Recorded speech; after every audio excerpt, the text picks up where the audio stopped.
Bonjour à tous, shalom, bonsoir, ça dépend un peu à quelle heure vous nous suivez. Je suis avec le frère Franck Moulaja et ma collabo, la sœur Aline.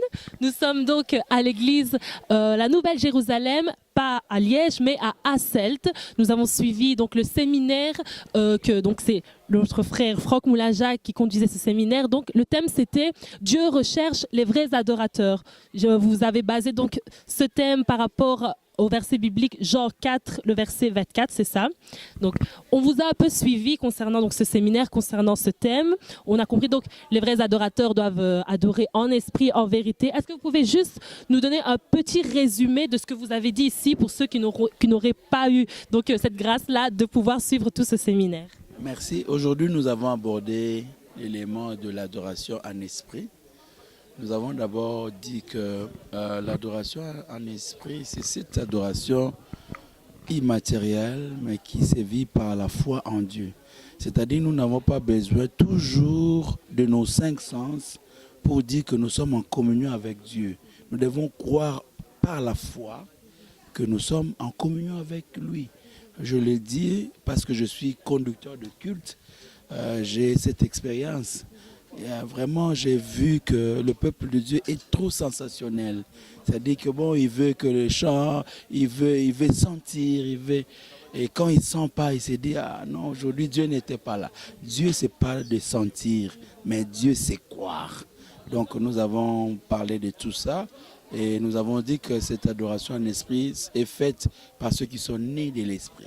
C'est-à-dire ceux qui sont enfants de Dieu, qui ont Jésus-Christ. Ce n'est pas donc... ce n'est pas à donner à tout le monde. Et nous avons conclu en disant, il ne suffit pas de naître de l'esprit, mais il faut aussi marcher par l'esprit.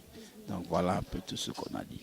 Donc il faut naître de l'esprit et marcher de l'esprit. Frère Franck, est-ce que vous pouvez justement nous expliquer comment naître de l'esprit et comment ensuite marcher dans l'esprit? Nous naissons de l'esprit le jour où nous faisons l'alliance avec Jésus-Christ. C'est ce que Christ a dit à Nicodème, il faut naître de nouveau. C'est-à-dire, ça veut seulement dire que accepter le message de Jésus, accepter la personne de Jésus. Donc, accepter Christ, laisser sa vie sous la conduite de Jésus-Christ.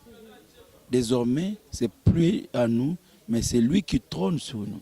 Nous le recevons comme notre Seigneur pour trôner sur nous, mais aussi comme notre Sauveur pour nous sauver de péché et d'autres choses. Donc, le jour où nous faisons cette alliance par la prière, nous naissons de nouveau et nous naissons donc de l'esprit et nous commençons la marche par l'esprit qui consiste à demeurer attaché à Dieu. Il ne faut pas dire, bon, j'ai déjà reçu Jésus, bon, j'ai fait ma vie.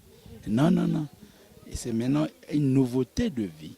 On ne vit plus dans le péché, on ne vit plus dans la compromission, on ne vit plus dans la légèreté, on vit selon la parole de Dieu.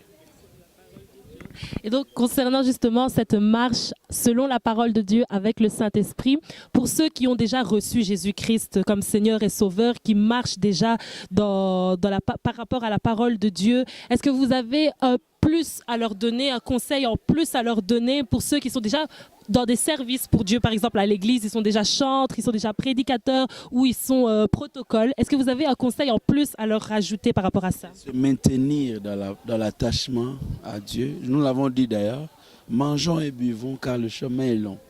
Nous avons besoin de nous maintenir jusqu'au bout. La Bible dit, c'est lui qui vaincra sera revêtu de gloire. Donc il n'est pas question seulement de servir pour un temps, mais de servir pour tout temps.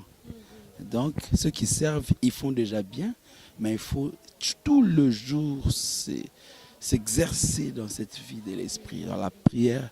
En fait, c'est